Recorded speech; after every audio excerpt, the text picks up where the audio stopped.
لیکن کتنے کم نصیب ہے وہ لوگ جو لوگ گرمی کا بہانہ کر کے، جو لوگ بیماری کا بہانہ کر کے، جو لوگ کاروبار کا بہانہ کر کے کہتے ہیں کہ میں روزہ نہیں رکھ سکتا، دھوپ کتنی ہے مولانا، کتنی دھوپ ہے، میں روزہ نہیں رکھ سکتا، گرمی کی شدت کتنی ہے، میں روزہ نہیں رکھ سکتا، میں بیمار ہوں۔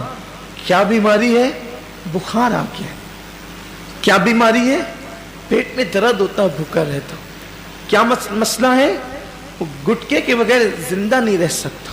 انا للہ و انا الیہ راجعون۔ رمضان شریف کا ایک روزہ، اگر کسی کا رمضان شریف کا ایک روزہ اس نے چھوڑ دیا، ایک روزہ اس نے رمضان شریف کا چھوڑ دیا، اس کے بدلے میں زندگی بھر روزے رکھے۔ یہ میں نہیں کہہ رہا ہوں، یہ ہماری کتابوں میں لکھا ہوا ہے، اسلامی کتب میں، اہل سنت کی کتب میں، کتب فقہ میں، کتب احادیث میں لکھا ہوا ہے کہ جس نے ماہ رمضان شریف کا ایک روزہ چھوڑ دیا، پھر اب پوری زندگی روزے رکھتا رہا اس کے بدلے میں، تو جو فضیلت رمضان شریف میں ایک روزہ رکھنے کی تھی، پوری زندگی کے روزے رکھ کر بھی اس ایک روزے کی فضیلت کو نہیں پا سکتا۔ ایک روزے کی فضیلت کو زندگی بھر کے روزے، بھئی وہ کفارہ، قضا، یہ تو سب فقہی اعتبار سے ادا ہو گیا اس کے بدلے، لیکن فضیلت کی بات ہو رہی ہے کہ اس کی فضیلت جو ماہ رمضان شریف کے روزے کی ہے وہ نہیں پا سکتا، زندگی بھر رکھ لے، اور پھر ان کے جبڑے جو آگ کی کینچی سے کاٹے جائیں گے جنہوں نے روزے نہیں رکھے ہوں گے۔ بڑا دردناک عذاب ہے جنہوں نے روزے نہیں رکھے ہوں گے۔ یہ گرمی کا بہانہ کچھ نہیں، یہ سب لنگڑے لولے بہانے، بیماری کا بہانہ کچھ نہیں، کوئی بیماری نہیں۔ ڈاکٹر صحیح کہہ رہا ہے یا اللہ کے رسول کا فرمان صحیح ہے؟ سرکار ابد قرار صلی اللہ علیہ وسلم فرماتے ہیں روزہ رکھو صحت مند ہو جاؤ گے۔ یعنی روزے میں بیماری نہیں ہے، روزے میں شفا ہے، روزے میں شفا ہے۔ آپ دیکھیں اکثر بیماریوں میں ڈاکٹر کہتا ہے کہ کھانے سے پرہیز کرو، کم کھاؤ، بیمار ہو تو اس کو اناج مت دو، بہت ساری بیماریاں جس میں کہتے ہیں اناج مت دو۔ روزے میں کیا ہے؟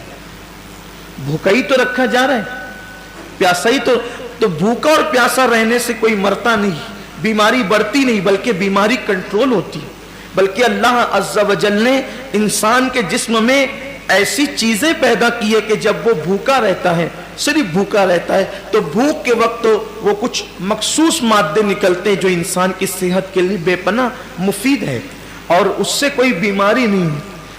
مجھے اچھی طرح یاد ہے میری والدہ کا آپریشن تھا مالیگاؤں کے کھڈی کے غیر مسلم ڈاکٹر کے یہاں، نام بھی لے سکتا ہوں لیکن چھوڑتا ہوں اس کو، تو اس کے یہاں تو میں جب آپریشن کا بل پیڈ کرنے کے لیے گیا تو اس نے مجھے جب وہ چائے پیش کی تو میں نے سوچا کہ کہیں اس کا دل نہ دکھ جائے، تو مجھے کہنا پڑا کہ میں روزے سے ہوں۔ وہ کہا کہ رمضان شروع ہو گیا۔ میں نے کہا یہ رمضان کے روزے نہیں ہیں، یہ 13، 14 اور 15 مہینے کے جو 3 روزے ہمارے نبی پروفٹ محمد صلی اللہ علیہ وآلہ وسلم رکھا کرتے تھے تو ہم لوگ بھی رکھتے، تو سب تو نہیں رکھتے۔ میں نے سب نہیں رکھتے کیونکہ وہ ضروری بھی نہیں ہے، فرض و واجب نہیں ہے رمضان شریف کی طرح، لیکن یہ سنت ہے، اور یہ ایسی سنت ہے کہ سفر میں بھی حضور علیہ السلام اس کو نہیں چھوڑتے تھے۔ اور ہمارے نبی صلی اللہ علیہ وسلم نے فرمایا کہ جو یہ روزے رکھے گا تو اس کے چہرہ آخری دن قیامت کے دن 14ویں رات کی چاند کی طرح چمکے گا۔ آپ کی دعاؤں سے میری عادت ہے، مسلم ہو یا غیر مسلم ہو، جب بھی کوئی ملتا ہے ایسا تو پھر ہم اپنا سودا کھول کے بیٹھ جاتے ہیں، کیونکہ ہر دکاندار چاہتا ہے نا کہ اپنا سودا بکے، تو اپنی عادت ہی ہے کہ بتا دے، پھر اللہ کی مدد۔ وہ اس کا چہرہ چمک اٹھا، یہ بات سن کر اس کا چہرہ چمک گیا۔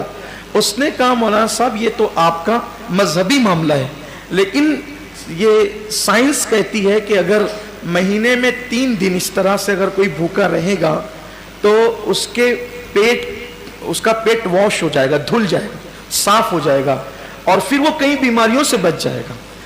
فوراً میری زبان پہ حضور علیہ السلام کے لیے درود آ گیا کہ لوگ آج کہہ رہے ہیں میرے محبوب نے فرمایا کہ اس کو ہو سکے تو رکھو، اور بلکہ اس کو حضور نے سفر میں بھی نہیں چھوڑا۔ تو روزے کہنے کا مطلب یہ ہے، اللہ تعالیٰ ہم سب کو ریاکاری سے محفوظ رکھے۔ صرف ترغیب کے لیے میں نے عرض کیا کہ آج روزے پر تحقیق ہو رہی ہے، ریسرچ ہو رہی ہے کہ روزہ رکھنے سے بیماری نہیں بڑھتی بلکہ شفا ملتی ہے۔ ہاں، ایسا بیمار، واقعی ایسا بیمار جس کی بیماری اس درجے کو پہنچ گئی ہو کہ مسلم متشرع ڈاکٹرز کئی ایک مل کر یہ کہتے ہیں کہ روزہ آپ نہ رکھیں، کہیں ایک نہیں بلکہ کہیں ایک کہتے ہیں، تو تب اس کے لیے علماء نے ہمارے اجازت دی، وہ الگ بات ہے۔ لیکن یہ چھوٹی موٹی بیماریاں کہ سر درد ہو رہا ہے، پیٹ درد ہو رہا ہے، بخار آ گیا ہے، ایکسیڈنٹ ہو گیا، پیر میں چوٹ آ گئی ہے، ہاتھ ٹوٹ گیا ہے، ان بیماریوں کے اندر روزہ کیسے چھوڑے؟ روزہ کیونکہ روزہ اتنی آسانی سے، جو روزے کی